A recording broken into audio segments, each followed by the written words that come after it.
Les amis, j'espère que vous allez bien. On se retrouve pour une toute nouvelle vidéo concernant le foot africain. Voilà, on a les barrages Zone Afrique. C'est toujours un réel plaisir de commenter, de partager avec vous toutes mes analyses et ma passion que j'ai pour le football africain. C'est des matchs à part, c'est des matchs à sens unique. Ça n'a rien à voir avec le football qu'on connaît. J'ai un amour pour le football africain. Donc on va revenir sur les barrages Zone Afrique pour la Coupe du Monde. Donc on a cette finale qui se déroulera demain. Nigeria-RDC, on aura vraiment un énorme match. Ça va être un match électrique à Rabat, au stade Prince Moulay Abdallah. Donc moi je suis à Casa. Le match est à Rabat. Malheureusement, j'ai pas pu avoir les billets. Mais bon, dommage. Mais il y aura la Coupe d'Afrique où j'aurai l'occasion de vous faire pas mal de vidéos. Et restez jusqu'à la fin de cette vidéo. Je vous annoncerai le programme concernant la CAN, les projets que je prépare pour les semaines à venir. Donc on va revenir quand même, on va se projeter sur cette finale. Mais avant de se projeter sur cette finale de barrage, on va revenir quand même sur les demi-finales de ces barrages. Donc on va commencer par RDC, ou plutôt Cameroun-RDC. Grosse demi-finale, gros match, grosse affiche africaine et la RDC approuvé qu'elle mérite sa place en finale de barrage. Cette équipe de RDC qui, à mon avis, est l'une des pires équipes à affronter. Parce que c'est une équipe très compliquée à affronter, justement. Et je dis ça positivement. C'est l'équipe que tu n'as pas envie de jouer en Afrique.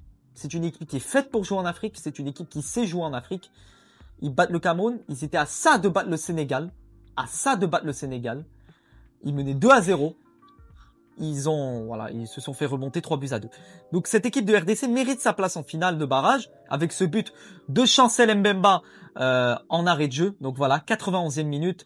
Ça me rappelle un petit peu ce barrage entre l'Algérie et le Cameroun où tu as eu l'Algérie qui a encaissé ce but en fin de match. Entre guillemets, entre parenthèses, on peut dire comme quoi la RDC a vengé l'Algérie pour ce match face au Cameroun. Donc le Cameroun, malgré quelques individualités importantes comme Mbeumo, c'est pas par exemple le Mbeumo de Manchester United. Le Mbeumo en club, ce n'est pas le Mbeumo leader avec le Cameroun. Donc tu as quand même cette équipe du Cameroun qui a un certain manque offensif, à part Brahim Mbeumo. Même dans la construction, c'est un peu moins bon que sur les dernières années le Cameroun. Par contre, la RDC, avec Sébastien Desabre, ils sont quand même sur une excellente continuité, ça premièrement, et ça travaille très bien. Si je dois vous rappeler qu'en 2022, la RDC ne participait pas à la CAN. 2024, ils jouent la CAN, ils vont en demi-finale. Et là, ils prouvent encore une fois qu'ils méritent leur place en finale de barrage. C'est une équipe qui évolue, c'est une équipe qui travaille bien en Afrique actuellement. Qui, j'aimerais bien les voir en Coupe du Monde. Qui n'a jamais joué une Coupe du Monde depuis le Zaïre en 74. Donc ils n'ont jamais joué de Coupe du Monde en tant que RDC.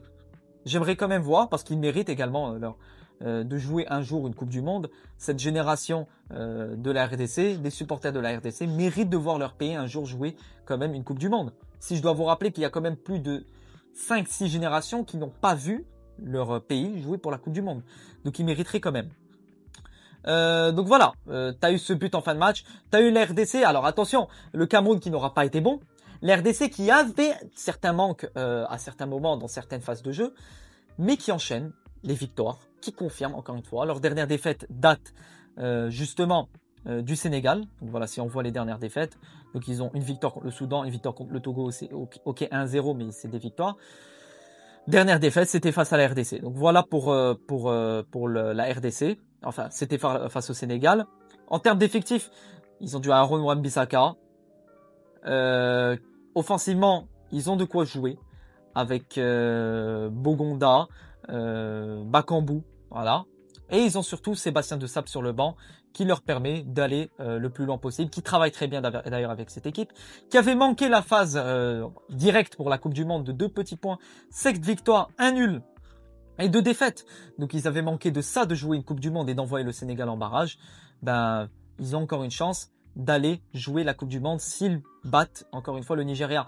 À noter que, alors je reviens sur cette affiche, à noter que le vainqueur de ces barrages n'ira pas directement en Coupe du Monde. Ils devront jouer encore une fois un barrage intercontinental. Alors est-ce que ça sera le Costa Rica, l'Irak, les Émirats, je ne sais pas, mais en tout cas ça sera un barrage intercontinental.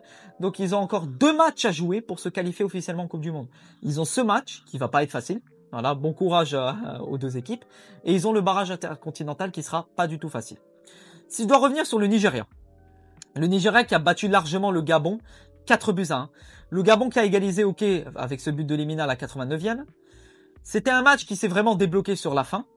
Mais au niveau des prolongations, bah, t'as vraiment eu le Nigeria qui a prouvé physiquement qu'il tenait, surtout avec ce doublé de Victor Osimhen, voilà, qui prive justement le Gabon d'un rêve de Coupe du Monde. Osimhen qui d'ailleurs sur un excellent début de saison a rappelé, voilà, on parle de Kane, on parle de Kylian Mbappé, mais également Osimhen, je crois qu'il est sur 16 buts avec Galatasaray et le Nigeria. Le Nigeria qui a ce triangle, hein, triangle d'or offensif, Lookman, Osimhen, Chukwueze, ils ont des renforts offensifs, Iwobi, Ndidi, même sur le banc, ça peut faire rentrer du Trostekong qui est toujours là pour apporter son expérience. Donc ça travaille bien. Malgré ça, le Nigeria qui stagne, voilà, qui stagne. Est-ce qu'ils iront en Coupe du Monde? Je ne sais pas. Ils devront battre la RDC, sachant que si je dois rappeler que le Nigeria, en termes de classement, ils étaient sur 4 victoires seulement, 5 nuls, 1 défaite.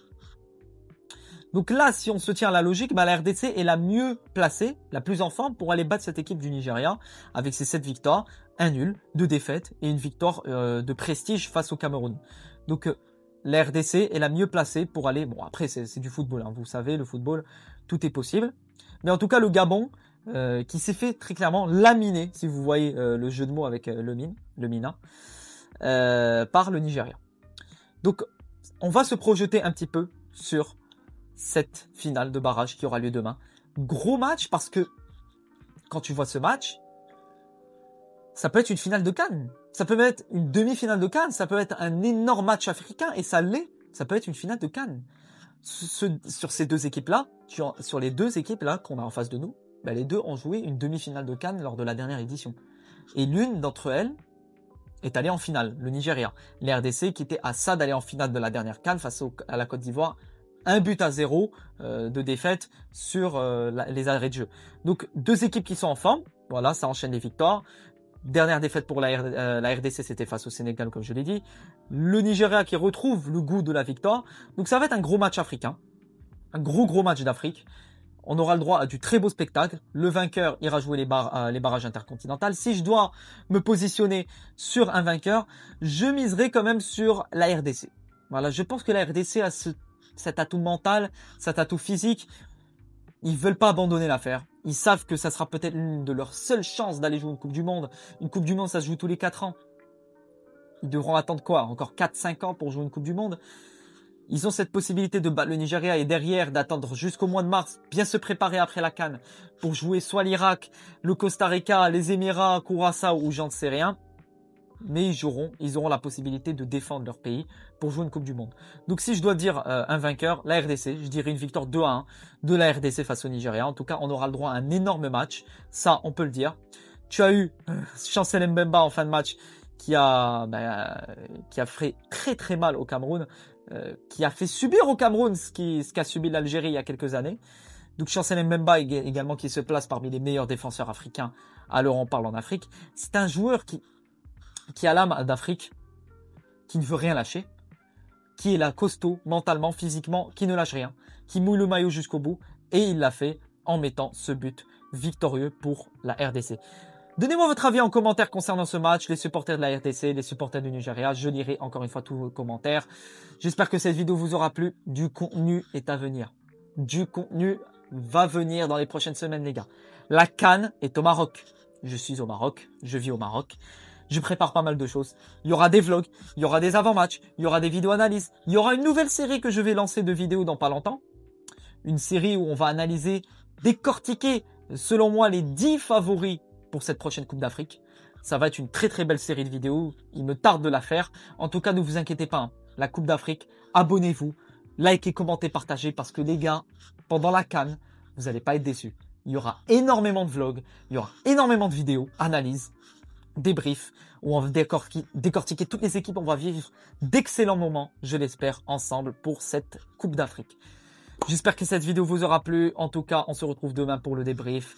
Dima Maghreb, vive le football africain et à bientôt pour de nouvelles aventures. Ciao les gars.